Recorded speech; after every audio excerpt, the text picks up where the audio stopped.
محفل بھی آپ سماعت فرمائیں گے، مگر میں ایک بات بتانا چاہتا ہوں، جن لوگوں کے اندر سیاست کے کیڑے ہیں، جو لوگ سیاست کرنا چاہتے ہیں، وہ یہ جان لیں کہ ہمارے شیعوں کے یا مسلمانوں کے یا کسی بھی قوم کے مسائل، ہر ملک کے مسائل الگ ہوتے ہیں۔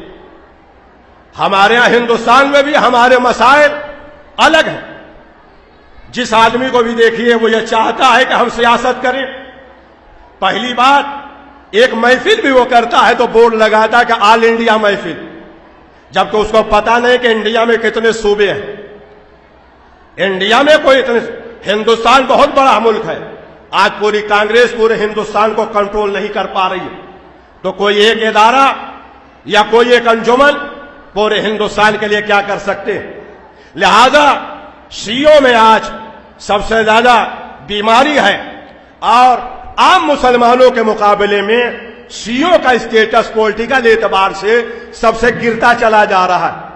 آج ہم شیعہ اتر پردیش میں سب سے زیادہ کمزور بنائے جا رہے ہیں، خود سے بنائے جا رہے ہیں، اس لیے کہ ہماری ذہنیت سب سے پست ہوتی چلی جا رہی ہے۔ آج دنیا ہمارا مذاق اڑا رہی ہے۔ یہ جتنے سیاست دانوں تک یہ جملے جا رہے ہیں وہ سنیں، آپ کہاں پہ کھڑے ہیں، آپ کس جگہ پہ رہ رہے ہیں؟ قوم واٹس ایپ سے یا انٹرنیٹ سے نہیں چلتی ہے۔ آج ہر آدمی شیعہ مسائل کی بات کر رہا ہے۔ شیعوں کا 50 سال سے کوئی ایک ایسا ادارہ نہیں پیدا ہوا جو ایک ضلع کے شیعوں کی جن گننا کر دے اور بتا دے کہ شیعہ کتنے۔ آج شیعوں کا کوئی ایک ادارہ نہیں ہے۔ یہ جتنے لوگ سن رہے ہیں میں ان کو سنا رہا ہوں کہ شیعوں کا کوئی ایک ادارہ ایسا نہیں ہے جو صرف اپنے ایک ضلع کی آنکڑا بتا دے کہ ہمارے یہاں شیعہ آبادی کتنی۔ آپ کس بھول میں ہیں؟ آپ ہندوستان کی بات کرتے ہیں، فرضی لکھے ہوئے ہیں 6 کروڑ شیعہ، کسی سے پوچھے 7 کروڑ شیعہ، آپ کو کیسے پتا چلا کہ 7 کروڑ شیعہ ہیں؟ میں پوچھتا ہوں آپ سے، کسی صاحب کے پاس ایک ضلع کی جن گننا ہے؟ آپ کو قیادت کا اگر شوق ہے تو پہلے 0 سے آپ 100 کی طرف چلیں گے، 100 سے 0 کی طرف جو قوم چلے گی وہ پسپا ہو جائے گی۔ پہلی بات تو ہمارے پاس آنکڑا نہیں، ہم کوئی بنیادی فاؤنڈیشن کا کام، لہذا ضرورت اس بات کی آپ ایک گاؤں سے شروع کریں، اس گاؤں کی ضرورت کو پورا کریں، پھر ضلع کی ضرورت کو پورا کریں، پھر کمشنری کی ضرورت کو پورا کریں، پھر اسٹیٹ کی ضرورت کو پورا کریں، پھر ہندوستان تو بہت بعد ہے، کئی نسلیں ختم ہو جائیں۔ ہمیں یہ پتا نہیں ہے کہ ہمارے ضلع میں کتنی بیوہ ہیں، ہمیں پتا نہیں ہے کہ ہمارے ضلع کے کتنے نوجوان بے روزگار ہیں، ہمیں پتا نہیں ہے کہ کتنے لوگوں کے گھروں بیواؤں کے پاس گھر نہیں ہے، ہمیں پتا نہیں کہ ہمارے ضلع میں کتنی مسجدیں ہیں جس میں پیش نماز نہیں۔ اس کے بعد ایک ضلع کی تو آپ کو خبر نہیں جس ضلع کے آپ رہنے والے، اور پورے ہندوستان میں آپ ممبر بنائے چلے جا رہے۔ یہ سب سے بڑی چیز جو ہمارے یہاں ہے، یہ آج میری تقریر ریکارڈ ہو رہی ہے بگڑا کے ممبر سے، میں کہہ رہا ہوں کہ ہم کو 2 چیزیں سب سے زیادہ نقصان اس وقت شیعوں کو پہنچا رہی ہیں۔ ایک، اور جس مولوی کو بات کرنا ہے یا جس کو کرنا سامنے آ کے بات کریں، یا ہمارے ہاں جھوٹے آنکڑے قوم کو بہت زیادہ نقصان پہنچا رہے ہیں۔ جھوٹے آنکڑے، ہمارے ہاں بہت سارے ادارے ہیں، ایران کی طرف سے، آیت اللہ سیستانی کی طرف سے، فیڈریشن کی طرف سے، کویت کی طرف سے، جو شیعوں کے سلسلے میں ہندوستان میں بہت زیادہ کام کر رہے ہیں، مگر آپ کو پتا نہیں کہ وہ کیا ہو رہا ہے، لہذا آپ بچ کے رہیں۔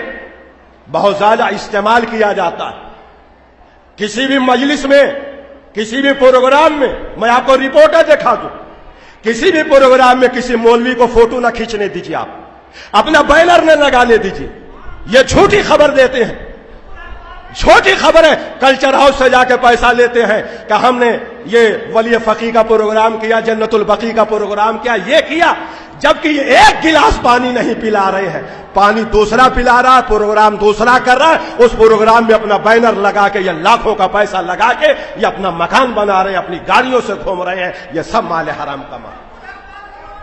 آپ جائیں، نہیں ہم دیکھتے، ہم اسے لائن کے ہم گزارشیں دیکھ رہے ہیں۔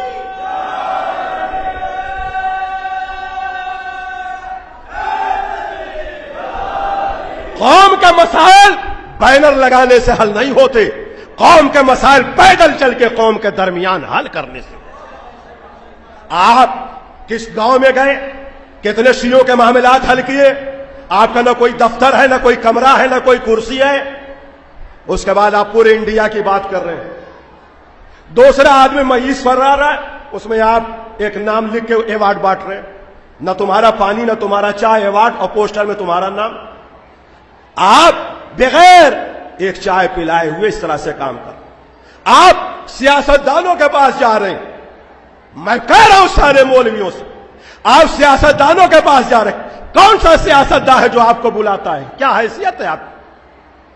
یہ شیعوں نوجوانوں کا اسٹیٹس اور ذہنی حیثیت اتنی خراب ہو گئی، اور دوسری برادریوں میں اس طرح کے معاملات نہیں ہے۔ جا کے آپ دیکھیے آپ کہاں ہیں، صرف آپ کو کہہ دیا گیا آپ اہل بیت کے ماننے والے ہیں، غبارے کی طرح پھول گئے۔ تو اہل بیت کے ماننے والے کے اندر ایگو پرابلم سب سے زیادہ ہوتا ہے، آتم سمان سب سے زیادہ ہوتا ہے۔ آپ جائیے، جا کے دیکھیے سرداروں کے یہاں، ان کے گردواروں میں ان کا کتنا بڑا بھی منسٹر آ جائے وہ جھاڑو دیتا ہے۔ آپ جا کے ہندوؤں کے یہاں دیکھیے، ایودھیا میں جو سارے منسٹر جا رہے ہیں، یہ سرکار باب الحوائج کا دربار ہے۔ یہاں جس شیعہ کو غرض ہو اپنی پیشانی ٹیکنے کے لیے آئے، اس کا ذاتی استقبال اور ذاتی اعزاز کیا ہوتا ہے اور کون سی چیز ہے۔ اور جو آپ سمجھتے ہیں کبھی آپ کو پولیٹیکل کوئی فائدہ نہیں پہنچ سکتا۔ ہم نے یہی اسٹیج دیکھا تھا، چھاٹے مارتا ہوا مجمع، چاروں طرف سے کم 50 مولوی ہاتھ پیر چوم رہے تھے، اور جاوید آبدی صاحب کا منتری جی زندہ باد، منتری جی زندہ باد۔ ایک تار تو منتری جی ہٹوا نہ پائے یہاں سے، 1 روپیہ جاگو پورا میں لگا نہ پائے۔ اور یہ قوم ہے کہ دھکے کھا رہی ہے کہ جیسے لگ رہا ہے کہ کوئی ایران سے آیت اللہ آئے ہیں کہ جن کا ہاتھ چومنے کے لیے آپ لگے۔ اور بھی تو قوم ہے ان کے یہاں تو ایسا نہیں ہے، یہ آپ کے ضلع سے کیوں ہے؟ آج جائیے ندوا میں سونیا گاندھی اپائنٹمنٹ لے کے جاتی ہیں، دیوبند میں سونیا گاندھی، مودی، یوگی، جس کو بھی جانا ہوگا اپائنٹمنٹ لے کے جاتے۔ آج پورے ہندوستان میں کوئی ایک شیعہ عالم بتا دیجئے کہ سی ایم اور پی ایم تو بڑی بات ہے، کوئی منسٹر بھی ان کے دروازے پہ جاتا؟ آپ گئے کمرے میں جا کے فوٹو کھچا کے پوری قوم کو آپ دکھا رہے، آپ قوم کو بلیک میل کر رہے۔ ہر آدمی، پوری برادری نے آپ کو ووٹ دے دیا، کوئی سبھا میں گیا پوری برادری نے آپ کو ووٹ دیا، کوئی بسپا میں گیا 3 گھنٹے آپ بیٹھے رہتے اور ملنے کا موقع نہیں ملتا، بے بلائے جاتے۔ آج سے 25 سال پہلے تک ہمارے علماء، ناصر الملت رہے ہوں، سعید الملت رہے ہوں، مولانا قلب عابد صاحب رہے ہوں، یہ سیاستداں اپائنٹمنٹ لے کے ان کے دروازے پہ جاتے تھے۔ آج کے علماء ہیں کہ جو جوتیاں چٹکاتے جاتے ہیں، وہ دروازے بند کرتے ہیں، کہتے ہیں ہمارے پاس ٹائم نہیں۔ کوئی سنی عالم ایسا نہیں ہے کہ جو چٹکاتے۔ آج رابع ندوی کوئی بول دے تو ہندوستان میں زلزلہ آ جائے گا، محمود مدنی بول دے تو زلزلہ آ جائے گا۔ آپ روز پٹاتے رہتے ہیں پھول جھڑی کی طرح، آپ کی بات کی کوئی اہمیت نہیں ہوتی۔ صلوات پڑھے محمد و آل محمد پر۔ لہذا اگر آپ کو شوق ہے تو اپنے ضلع سے بات کو شروع کریں، اپنے گاؤں سے مسائل کو شروع کریں، اس مسائل کو حل کریں۔ مسائل اس لیے کہ پورا ہے، آپ کارکردگی کر کے دکھائیے، آپ بتائیے کہ ہم نے ایک گاؤں کو صحیح کر دیا جس میں ضرورت نہیں۔ یقین جانیے گا بہت زیادہ قوم کے مسائل قوم والوں سے نہیں حل ہو جائیں گے۔ کیا اس سے پہلے قوم کے منسٹر نہیں پیدا ہوئے یا قوم میں نیتا نہیں پیدا ہوئے، مگر وہ ڈر کی وجہ سے قومی مسائل نہیں کر سکتے بلکہ وہ دوسرا اس سے زیادہ کرتے۔ اصل معاملات کیا ہے؟ معاملات صرف اتنے کو اپنے کو آپ مضبوط کریے، اپنے کو مضبوط کریے۔ جب تک آپ مضبوط نہیں ہوں گے کوئی آپ کو مضبوط نہیں کرے۔ اور مضبوط 2 چیز سے ہوں گے، منی پاور، مین پاور۔ اگر پتا چل جائے کہ ایک ضلع کے سارے شیعہ ایک جگہ ووٹ دیں گے تو سب آپ کے قدموں پہ آ کے گر جائے، مگر آپ کو پتہ ہی نہیں چلتا، آپ کو بیچ دیا جاتا ہے لکھنؤ سے، دلی سے، بڑے بڑے شہروں سے۔ مگر یہ کیوں جا کے اپائنٹمنٹ نہیں لے پاتے؟ اس لیے کہ اب بیلٹ پیپر والا زمانہ نہیں کہ سب میں ایک ملا دیا جائے اور آپ کہہ دیجئے کہ ہماری پوری قوم نے آپ کو ووٹ دے دیا۔ آج انہیں بوتھ کوئی خبر ہے کہ کس بوتھ پر کتنا ووٹ ملا ہے۔ اس لیے جب یہ امامے لگا کے جاتے ہیں اور بتاتے ہیں کہ صاحب پوری پارٹی نے آپ کو ووٹ دے دیا، تو مسکرا کے کہتے بڑا جھوٹا ہے یہ، اس لیے کہ ہم نے سروے کرا لیا ہے 3% سے زیادہ یہاں شیعہ ووٹ ہمیں ملا ہی نہیں ہے. صلوات پڑھے محمد و آل محمد پر. لہذا ہمارے ہاں لباس محترم ہوتا ہے. دنیا کو ہنسائیے نہیں. جہاں 1 لاکھ شیعہ ہیں کچھ ایسے گھر ہیں جہاں 100 گھر بھی شیعہ ہیں. شیعوں کا مذاق نہ اڑائیے. آپ ٹیکا لگا کے بیٹھے ہوئے ہیں, امامہ لگا کے بیٹھے, پالیٹک کا شوق ہے تو لباس رسول کو اتار دیجئے, اس کے بعد عام آدمیوں کی طرح سیاست کریں. آپ یہ چاہتے ہیں کہ مولوی ہی سب کچھ ہو جائے, ہم مجلس بھی پڑھیں, ہم نکاح بھی پڑھیں, ہم مدرسہ بھی چلائیں, ہم سیاست بھی کریں, ہم کرمنل بھی ہو جائیں, اور ہم رائفل بھی چلائیں, ہم ریوالور بھی چلائیں. تو سب نہیں ہو سکتا. آپ جا کے دیکھیے سنیوں کے ہاں ہے, ان کے ہاں علماء اپنی قوم کے نوجوانوں کو پش کرتے. جو سیاست میں جانے والا ہے اس کو پش کر دیا, وہ سیاست میں چلا گیا. جو ادھر جانا اس کو ادھر, اور وہ جہاں گیا وہاں اس نے علماء کا بھوکال بنا دیا, اور پھر ان کے علماء کا احترام ہوتا. ہمارے یہاں ایک فیشن ہو گیا ہے. پہلے یہ فیشن تھا کہ ہم نجف سے پڑھ کے آئے, ہم قوم سے پڑھ کے آئے, اس کتاب کا حوالہ دے رہے ہیں, اس کتاب کا حوالہ دے رہے ہیں, آیت اللہ سیستانی, آیت اللہ خوئی کے شاگرد ان سے مل کے آئے. آج ایک فیشن بن گیا ہے کہ اس کا ریٹ سب سے زیادہ ہے جو اپنے موبائل پہ دکھائے کہ ہماری فوٹو راجناتھ سنگھ کے ساتھ ہے, ہماری فوٹو مودی کے ساتھ ہے, ہماری فوٹو یوگی کے ساتھ ہے. کہاں پہ سماج جا رہا ہو, کہاں کا معاشرہ جا رہا ہے؟ اور آج تک کوئی ایک کام بتائیے کہ آپ نے قوم کے ساتھ کیا. قوم کا کوئی کام. اپنے مسائل تو آپ کے اتنے ہیں جو حل نہیں ہو پا رہے, قوم کے مسائل کہاں سے حل کریں گے؟ صلوات پڑھے محمد و آل محمد.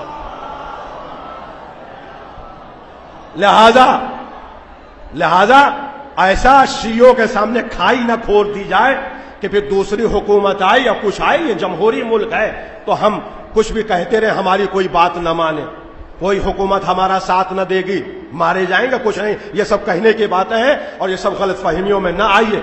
لہذا ہم اپنی بنیادی مسائل اور اپنے معاملات کو حل کریں اور دور اندیشی سیاست جو اہل بیت نے بتائی اس پر عمل کریں, اور اپنے مذہب کو اور آزاداری کو سیاست سے بالکل الگ رکھیں. اس لیے کہ سب کے پاس ایم پیز ہیں, ایم ایل اے ہیں, پیسہ ہے, تعداد ہے, سب ان کے مسائل حل ہو جائیں گے اگر بگڑ جائیں گے. ہمارے مسائل بگڑ جائیں گے تو حل نہیں ہو پائیں گے اور لوگ ہمیں تنہا چھوڑ دیں گے, پھر آپ کچھ کرتے رہیے. لہذا وقار پیدا کریے. اور دوسری چیز ہے جو میں آپ کو بتا رہا ہوں کہ خاص طور سے اس وقت بہت پیسہ آ رہا ہے شیعوں کے لیے کہ ان کی ترقی ہو, مسجدوں کے لیے, اداروں کے لیے, مگر کچھ لوگ جو قابض ہیں اور وہ اپنے ادارے بنا بنا کے, بینر دکھا دکھا کے وہ کر رہے ہیں. لہذا میں ہاتھ جوڑ کے آپ سے کہنا چاہتا ہوں, آپ اب ساری رپورٹیں اداروں کو بھیجیے کہ ہمارے یہاں یہ پروگرام ہوا, اس لیے کہ جب یہ بھیجیں تو دونوں ٹکرا جائے. کیوں؟ اس لیے کہ اگر کسی پروگرام میں کسی دوسرے آدمی کا بینر آپ دیکھیے تو سمجھ آئیے بہت بڑا خطرہ ہے. اس لیے کہ وہ فوراً اس کی فوٹو کھینچ کر, اس کی رپورٹ اور گزارش بنا کر بھیجتا ہے کلچر ہاؤس, دفتر رہبری, نجفی ہاؤس, ورلڈ فیڈریشن, اور اس کا وہ فائدہ اٹھاتا ہے. آپ کو پتہ ہی نہیں چلتا کہ قوم کب بک گئی, کیا ہو رہا ہے. لہذا ان سارے حالات سے آگاہ ہوئیے, اور ہمارے ساتھ بہت بڑا دھوکہ ہوا. بس یہ باتیں میں نے کوئی جذبات میں نہیں کی ہے, میں نے جان بوجھ کے کی ہے, اور یہ چیزوں کو بھڑکایا جاتا. آج قوم کو 2 حصوں میں بانٹ دیا گیا. یہ سازش ہے قوم کو 2 حصوں میں بانٹنے کی, اور یہ امریکہ, یہودی, وہابی, یہ لوگ کر رہے ہیں. 81 سے یہ سلسلہ چلا. پہلی میٹنگ شکاگو میں ہوئی, پھر واشنگٹن ڈی سی میں ہوئی کہ شیعوں کو ختم کیا جائے. وہ اگر میں موضوع پڑھوں گا تو وقت بہت ہوگا, مجھے مصائب پر آنا ہے. بہرحال خلاصہ یہ ہے کہ انہوں نے یہ طے کیا کہ دنیا کی ساری قومیں کے اوپر ہم مسلط ہو گئے, دنیا کی ساری قوموں پہ ہم قابض ہو گئے, مگر شیعہ قوم کے نہ عقائد پر ہم قابض ہوئے نہ مسلمات پہ قابض ہوئے. اس کی 2 وجہ ہے. ایک تو شیعوں کے ہم مرجعیت ہے, جو ان کو اپنی طرف کھینچ کے لاتی ہے اور مرجعیت ان کو بچائے ہوئے ہے. دوسرے ان کے ہاں آزاداری ہے. اس لیے کہ ہم دوسری قوموں میں جب کسی انگریز کا کردار پڑھتے ہیں تو لوگ متاثر ہو جاتے ہیں, مگر شیعوں کے بچوں کے درمیان ہم کوئی بڑے سے بڑا کریکٹر لاتے ہیں مگر شیعہ بچے متاثر نہیں ہوتے, اس لیے کہ سال بھر ان کے مجلسوں میں اہل بیت کا ذکر بیان ہوتا ہے اور اہل بیت کے سامنے جب کوئی کردار لاتے ہیں تو انہیں بونا دکھائی دیتا ہے. دوسرے ان کے ہم مرجعیت ہے جو ان کو بچائے ہوئے ہیں. لہذا اگر شیعوں کو کمزور کرنا ہے تو مرجعیت کو کمزور کیا جائے اور آزاداری کو کمزور کیا جائے. لہذا دو ونگ بنائی گئی اور